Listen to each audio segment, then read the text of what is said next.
Assalamualaikum warahmatullahi wabarakatuh. Bismillahirrahmanirrahim. Alhamdulillah wassalatu wassalamu ala Rasulillah Sayyidina Muhammadin la haula wala quwwata illa billah. Siswa-siswa terbaik SMK Salantikung, terutama kelas 10 TKP. Sebelumnya saya menyampaikan sehat selalu dan selalu semangat agar kita selalu mendapat lindungan rahmat dari Allah Subhanahu wa taala dan kalian selalu dalam keadaan sehat, semangat terus, dan penuh dengan keceriaan. Untuk itu, sebelum saya menyampaikan materi tentang pelajaran bahasa Indonesia kelas 10, saya titip pesan untuk kalian. Pertama, tolong jaga 3M, laksanakan 3M, selalu memakai masker. Nomor 2, jangan lupa selalu mencuci tangan, terutama kalau sudah beraktivitas. Nomor 3, jauhi dari kerumunan massa. Terutama kalau sudah keluar, pakai masker dan hindari kumpul-kumpul yang berjarak terlalu dekat dengan orang lain. Baik, sebelumnya perkenalkan nama saya Erawan. Ya, kalau murid-murid yang lain biasanya panggil saya Abi. Alamat saya cukup dekat dari sini, yaitu di Ringinano, Opang. Untuk yang lain, silakan kalian tanyakan pada teman-teman yang lain kelas 12 atau kakak-kakak kalian, atau besok kalau sudah ada pertemuan secara tatap muka, insya Allah kita akan semakin banyak mengenal. Baik, untuk kelas 10 saya mendapat tugas dari sekolah untuk menyampaikan pelajaran bahasa Indonesia. Dan bab 1 dalam bahasa Indonesia kelas 10 tentang laporan hasil observasi yang saya singkat dengan LHO. Dalam laporan hasil observasi ini, kita akan menghadapi 4 poin. Ya. Pertama, pengertian ciri dan informasi yang ada dalam teks LHO. Yang kedua, interpretasi teks laporan hasil observasi. Interpretasi itu penafsiran tentang apa yang kalian amati. Nih. Yang C, struktur, susunan, dan kaidah kebahasaan yang ada dalam teks LHO. Dan D, cara penyusunan teks laporan hasil observasi.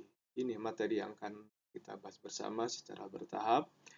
Namun pada siang hari ini, pada hari ini, saya akan memulai pelajaran tentang pengertian ciri dan informasi dalam teks laporan hasil observasi.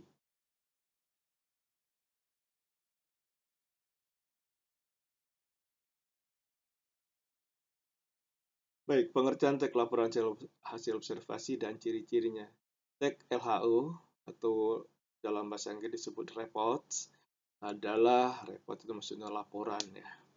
Adalah teks yang berisi penjabaran umum mengenai suatu objek atau benda yang didasarkan pada hasil observasi atau hasil kalian mengamati satu objek atau suatu benda gitu.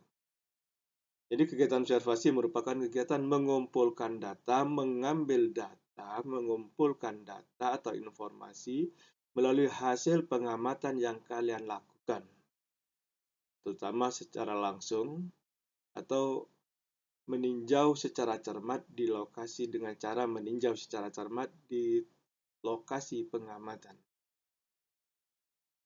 Kemudian LHO ini dilakukan untuk memperoleh data atau informasi tentang tingkah laku, keadaan, kondisi, atau situasi, atau bentuk dari objek yang sedang kita teliti. Itu namanya teks LHO, teks laporan hasil observasi. Jadi teks itu tulisan laporan hasil kalian mengamati suatu objek. Itu baru disebut teks laporan hasil observasi. Kemudian ciri-ciri cek laporan hasil observasi, pertama bersifat objektif. Objektif itu nyata apa adanya, tidak dibuat-buat. Nomor dua, global. Global dalam arti global dan universal itu pengertiannya apa yang ada dalam benda tersebut atau objek tersebut tidak ada yang ketinggalan. Ciri atau kondisinya tidak ada yang ketinggalan. Kalian tulis semua. Kalian laporkan semua. Gitu. Jadi global dan universal itu menyeluruh. Jadi semua ya yang kamu amati dari satu benda atau satu objek yang ada, itu kalian tulis secara detail, secara runtut, secara urut, secara menyeluruh. Itu disebut dengan global dan universal. B, objek yang akan dibicarakan atau dibahas adalah objek tunggal. Ya, maksudnya kalau menceritakan SMK Salam Tikung, mengamati SMK Salam Tikung mulai pintu gerbang, terus masuk ke dalam, ya, ke masjid, kemudian bangunnya seperti apa saja, kelasnya apa saja dan sebagainya. Kemudian ke sebelah selatannya masjid, di situ apa saja, apa yang kamu lihat, apa yang kamu ketahui, kamu tulis. Jadi objek tunggal. Nah, tidak atau misalnya seperti masjid, ya masjid itu aja. Jangan masjid dicampur dengan pasar dan sebagainya, enggak.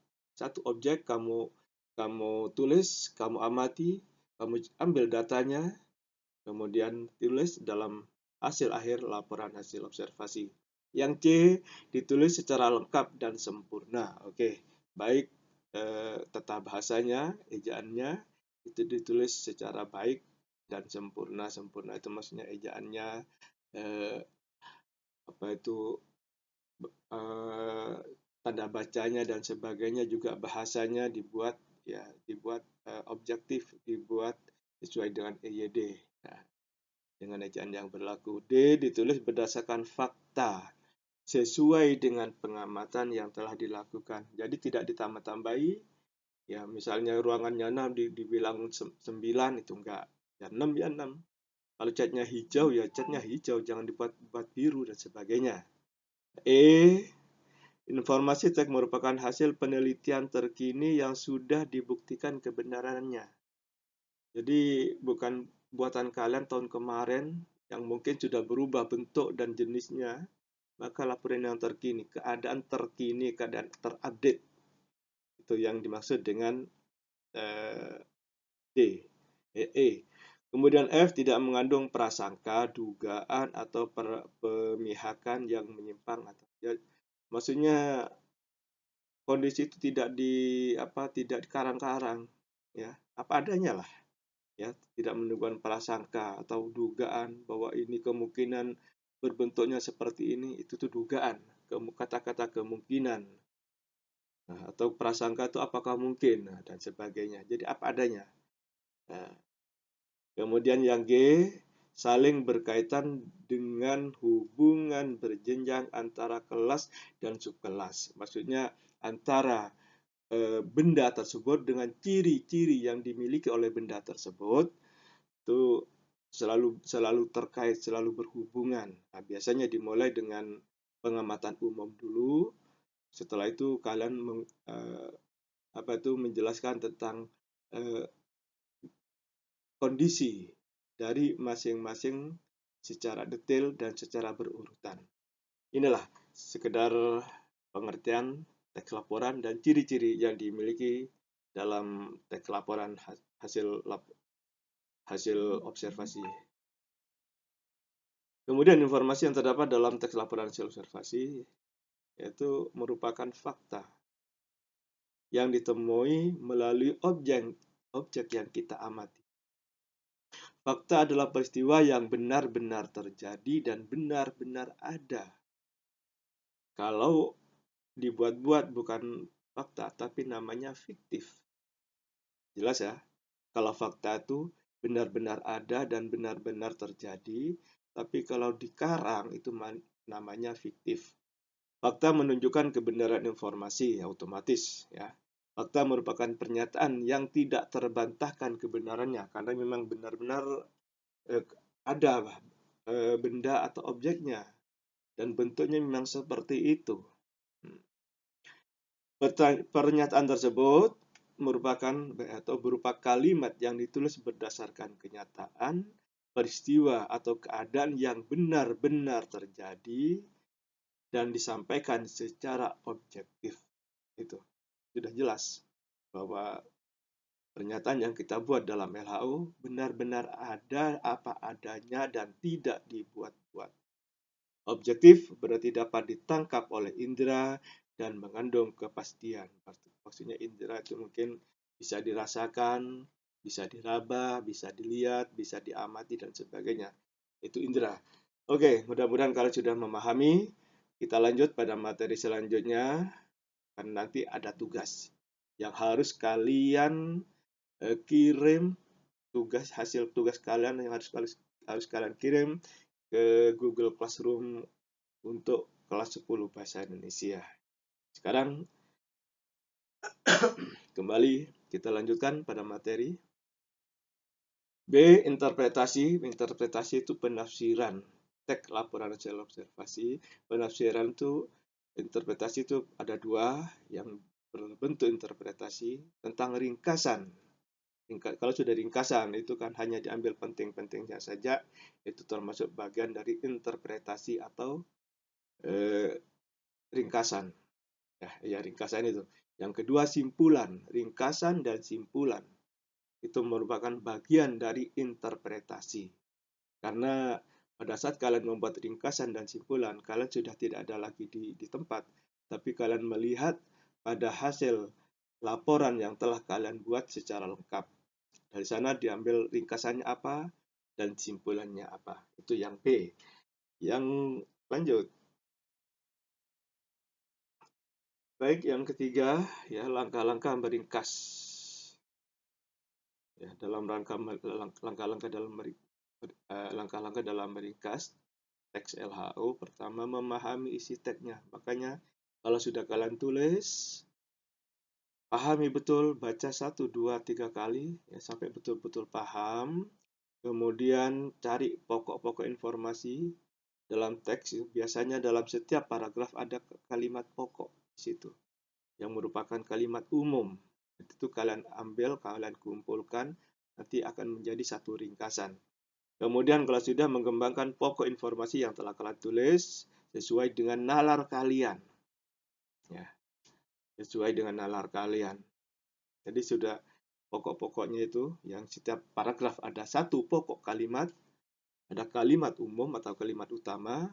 Di sana kalian kembangkan sedikit hingga menjadi satu rangkaian kalimat dengan susunan kalimat utama, kalimat kedua itu penjelas, kalimat ketiga juga penjelas, kalimat keempat penjelas, dan seterusnya. Oke. Kemudian simpulan itu interpretasi terhadap teks laporan observasi dapat dilakukan dengan menyimpulkan. Jadi interpretasi penafsiran. Hasil kalian dari membaca, kalian punya bayangan dalam benak kalian, akan kalian tulis sesuai dengan apa yang dalam benak kalian, itu namanya simpulan. Jadi simpulan adalah rumusan akhir tentang teks yang telah kalian tulis. Simpulan disusun berdasarkan pemahaman, bukan pengamatan, tapi pemahaman atau penalaran kita terhadap keseluruhan isi teks tersebut setelah kita mengadakan observasi atau pengamatan terhadap suatu objek atau suatu benda. Baik, kita lanjut. Nah, sudah sampai di sini materi untuk sementara saya cukupkan sampai di sini. Sekarang tugas akhir dari kalian adalah mengamati gambar di bawah ini. Gambar apa ini? Gambar. Silakan kalian amati sendiri, pahami sendiri kira-kira kondisi di apa dan di mana ini. Nah, kalau sudah, maka tugas kalian menentukan judul dari gambar di atas. Gambar air itu kira-kira di mana? Di Cuplang atau di mana gitu, silahkan. Kemudian dari kejauhan ada seakan-akan apa itu, seperti gunung. Nah, kemudian coba amati apa yang dapat kamu ceritakan dari gambar di atas. Informasi apa yang dapat kalian peroleh? 3. Buatlah laporan dari hasil observasi kalian berdasarkan deskripsi gambar di atas, berdasarkan lukisan dari gambar di atas itu.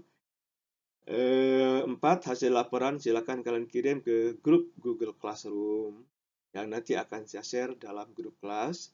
Kemudian 5. Abi tunggu dan jaga sehat, ceria, dan selalu bahagia. Sampai jumpa, dan mudah-mudahan kita segera bisa melaksanakan pembelajaran secara tatap muka hingga kita semakin mengenal satu sama lain. Kalian kenal saya, kenal Abi, saya pun, Abi pun juga kenal kalian secara satu-satu. Ya. Baik, demikian. Selamat bekerja, selalu jaga sehat, selalu pakai masker, dan jaga kerumunan massa kalau sedang keluar dari rumah. Demikian, kurang lebihnya saya mohon maaf. Wallahul muwaffiq ila aqwamit thoriq, ihdinas siratal mustaqim. Selamat bekerja. Wassalamualaikum warahmatullahi wabarakatuh.